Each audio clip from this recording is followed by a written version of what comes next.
I'm Rear Admiral Thomas M. Dykers, retired. We call this chapter the Silent Service, the end of the line. It is a unique story. Unique because it had never happened before in the history of anti-submarine warfare, and because the methods employed were anything but orthodox. You will hear the captain of the USS Thresher say, those little buzzards would try anything.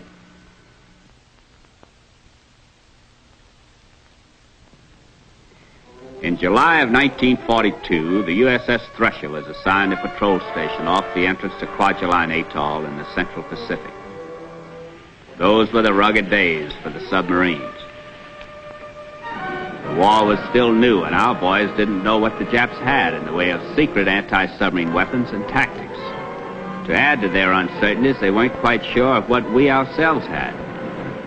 Our torpedoes showed an annoying tendency not to explode when they hit the target, or going off before they got there, which was equally disturbing.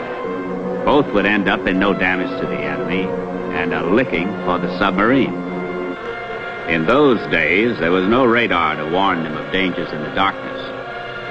With these uncertainties and deficiencies, it took brave men to sail their ship to within 3 miles of an enemy base.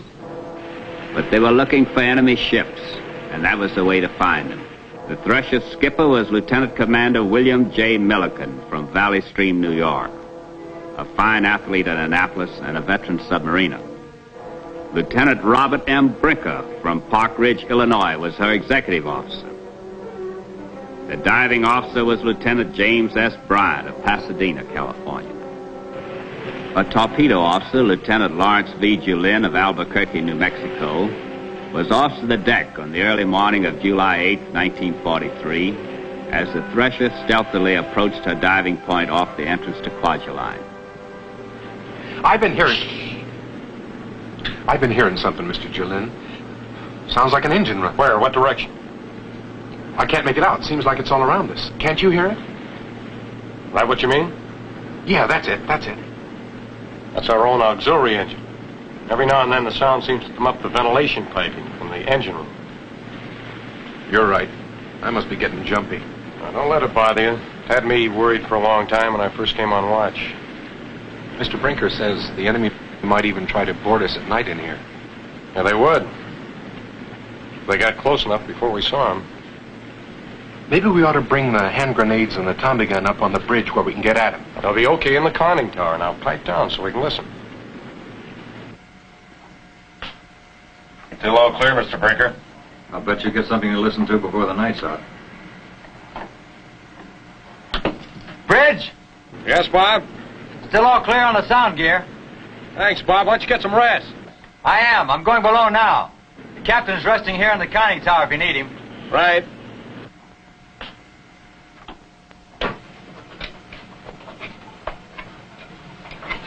I don't see how the captain can take it.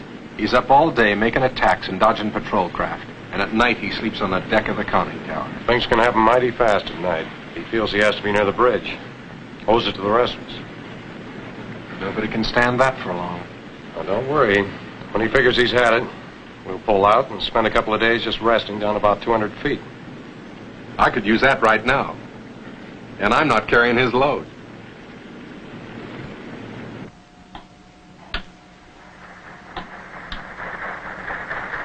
High-speed propellers bearing 105. Right, full rudder!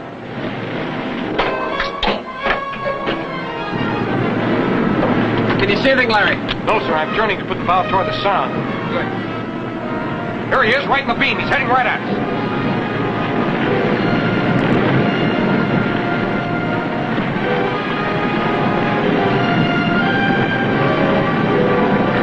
Collision imminent!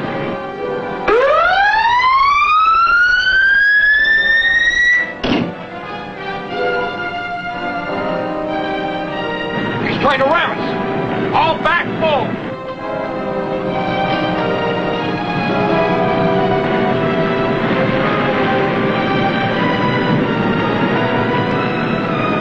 He's chickened out. He's turning away.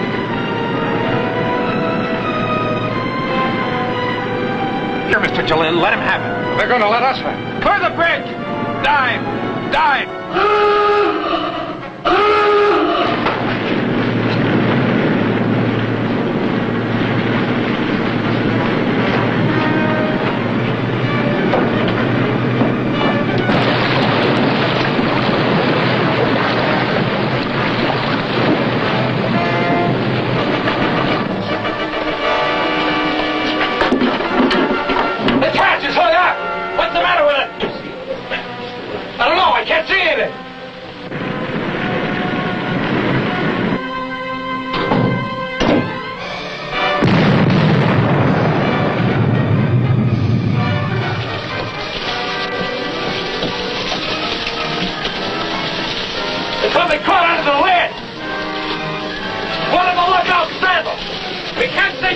this leak! Jim! Yes, sir. We're gonna have to open the conning tower hatch again. Bring her up to the hatches 2 feet out of the water. Stand by to take her back down again.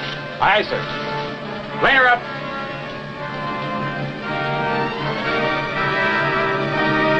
You men better go below. We'll have to take a shell through here.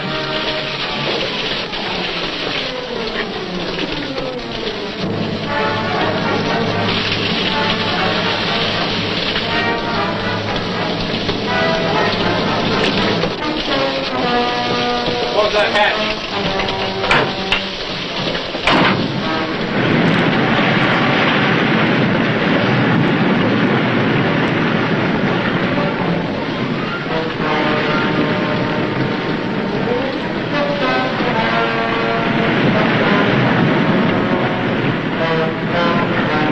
Hatch is out of the water.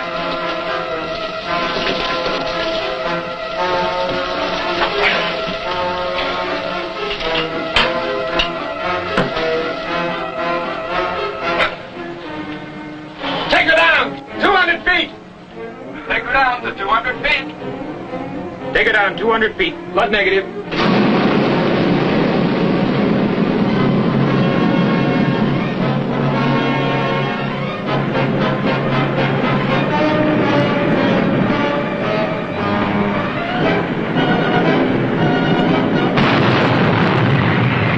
Open the lower hatch. Open the lower hatch.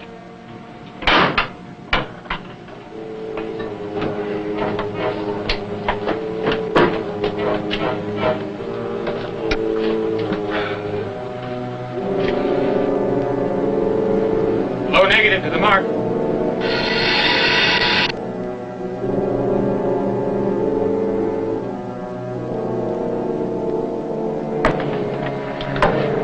He's coming in on a run.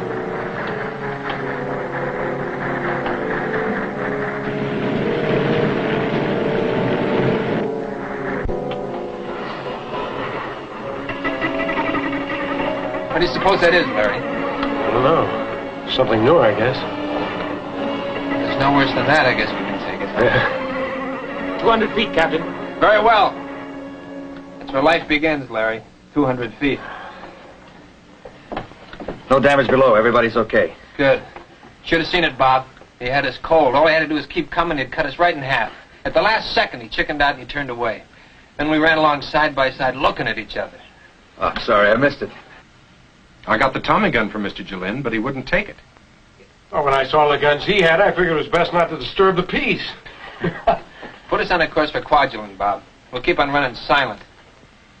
My guess is we haven't shaken this joker yet.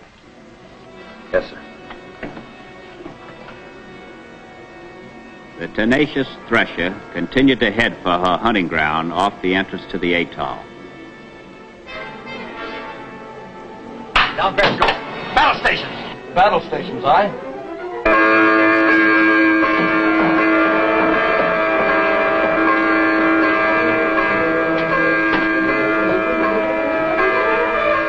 What have we got, Bob? Big merchantman just stood out of the atoll. She's dead ahead. Let me take a look. Up Periscope.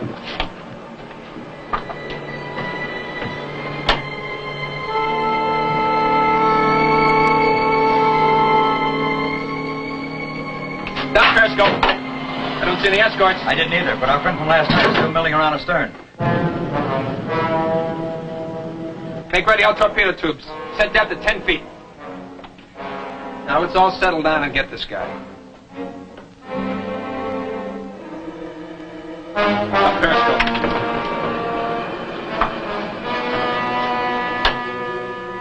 Mark bearing. 342. Mark range. 1,900 yards. Down Periscope. Angle on the bow, 50 port. All torpedo tubes ready. Stand by, Larry. Up Periscope.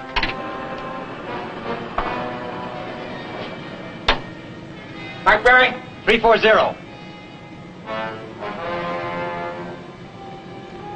Set. Fire one!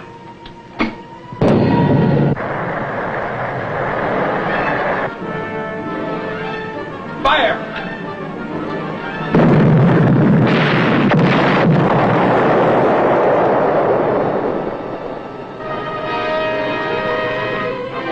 Take her down, plane making a bomb run on us.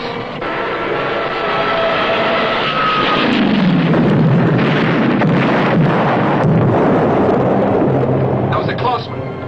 Take it right down to 200 feet, Jim. Everything okay down there? Everything's operating okay.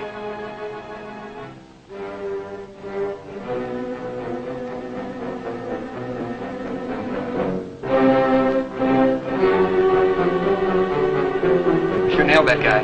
2 hits. Did he sink? I don't know. It's a lucky thing we didn't hang around waiting to see. How do we head? Steering due south.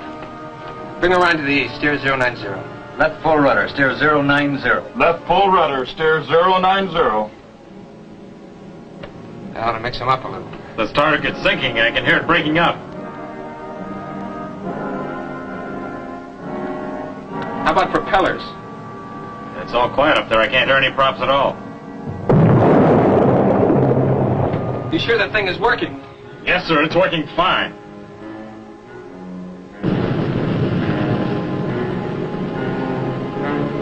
They followed us on that last turn, Bob. There's got to be a ship up there. There must be. I don't see how they can see us from the air at this depth. Just to be safe, we'll take her down to 250 feet and change course again. Take her down to 250 feet. Steer 180. Steering new course, 180. Steady on new course, 180. These charges are right on, Bob. It's got to be a ship. Must be something wrong with our listening gear. Rig for silent running. Rig for silent running. Rig for silent running. Shift the bow and stern planes to hand.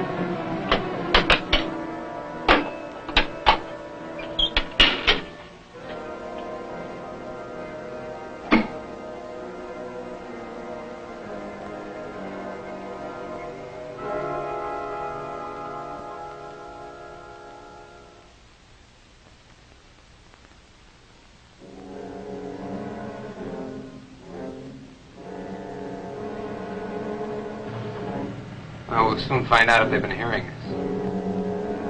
All compartments are rigged for silent running.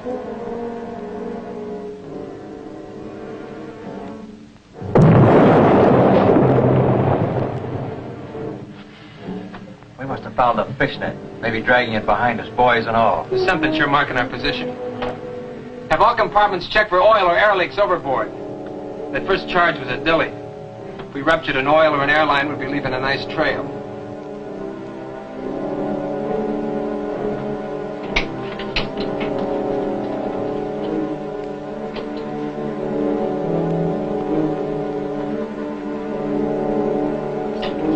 There's an air leak to the bow buoyancy tank. It's going overboard and we can't stop it. We'll keep trying. Aye, sir. Serious, Bob. No matter what we do, they can hang on till dark.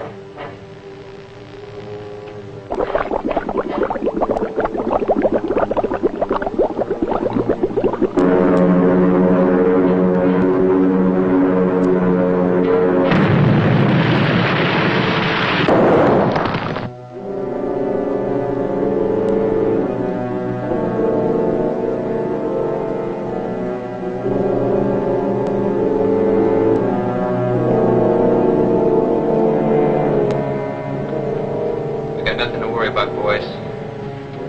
We even marked the spot for them, but they can't hit us. Watch out for a wild pitch.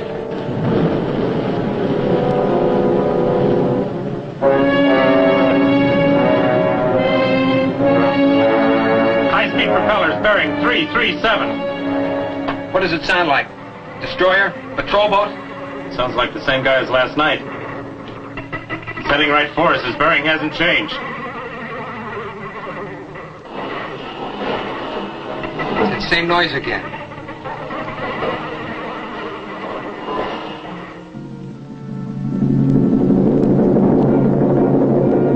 Well, it didn't hurt anything before. It shouldn't now. I'm just allergic to the loud noises underwater. Aren't we all? Sounds like he's turning around. He's starting back. Left full rudder. Left full rudder.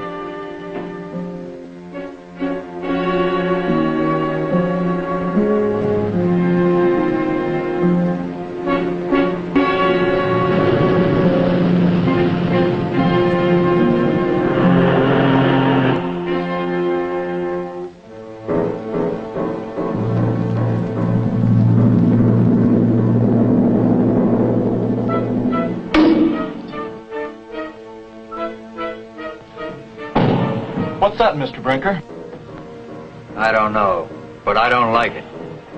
Forward torpedo room says it sounds like a diver on deck. It's no diver. My guess is it's some kind of a hook. A hook? What for? Some new trick. So that's why they haven't depth charged us. Those buzzards will try anything. Take her down to 300 feet.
Give her full dive.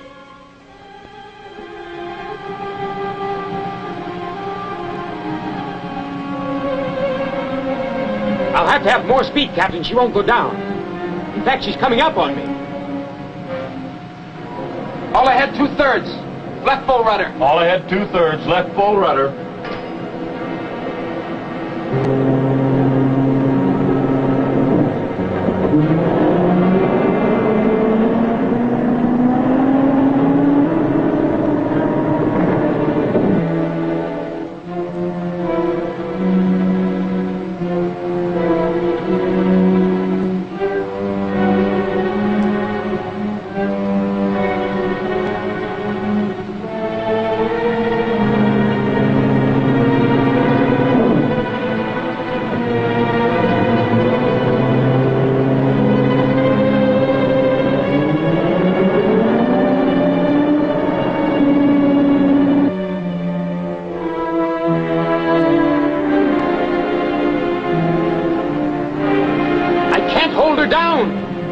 They've got us hooked all right.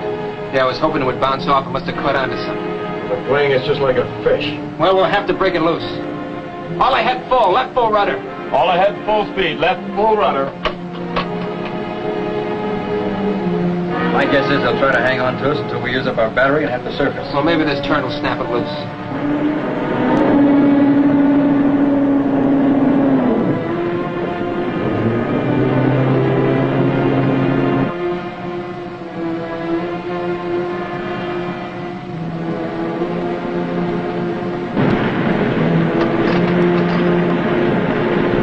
What speed are we making? 4 knots. 4 knots. We ought to be making twice that much. Keep your planes on full dive.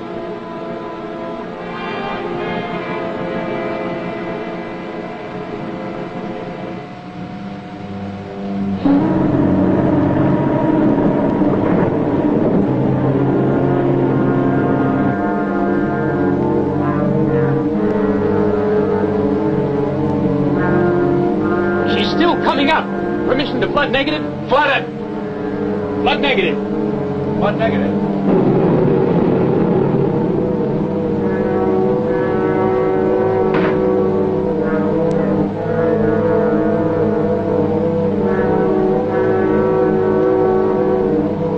She's up to 165 feet and still rising. I can't hold her.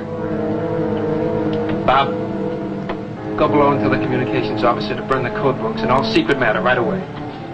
Yes, sir. Shift your rudder to right full. Shift the rudder to right full.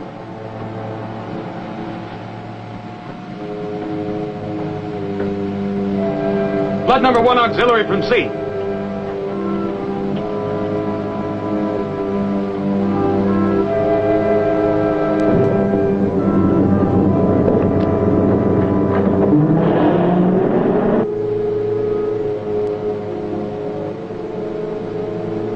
I flooded auxiliary, but we're still being pulled out of the water.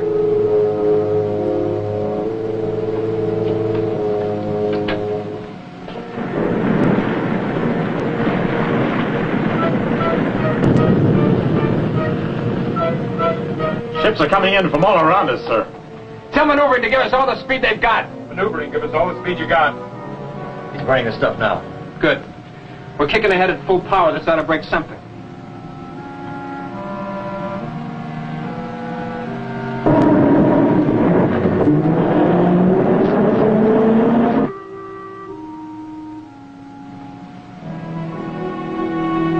We're still rising. Didn't work. Stand by, Larry. When he pulls us up high enough to sea, we'll fill the ocean with torpedoes. Make ready all torpedo tubes. Make ready all torpedo tubes. Watch her, Jim. I'm gonna back. All back, emergency. All back emergency.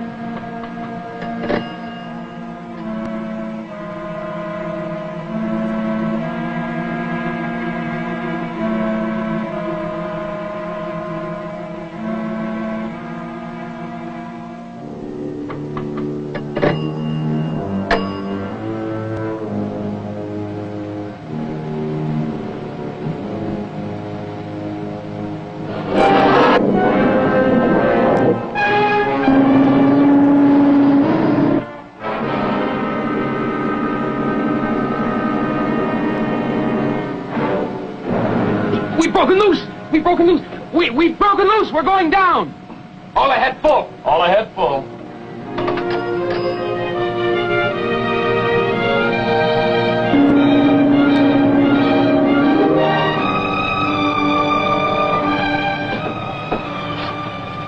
Now that it's all over, I'm a little weak in the knees. Give me a cigarette, Larry. Boys, he almost got us. Yeah, his luck ran out just the right time. He's still a pretty lucky guy. How's that, Captain? Oh, when he sits around telling about the big one that got away, he won't be lying.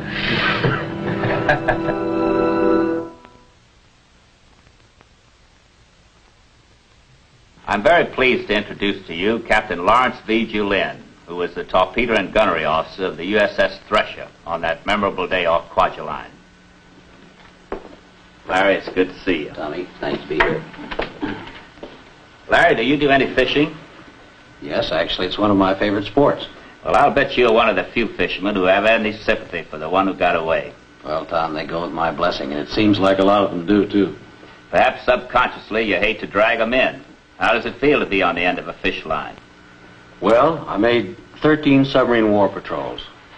And the Ramones, of course, when the issue seemed in doubt. But this one had an eerie, unreal quality about it that topped them all.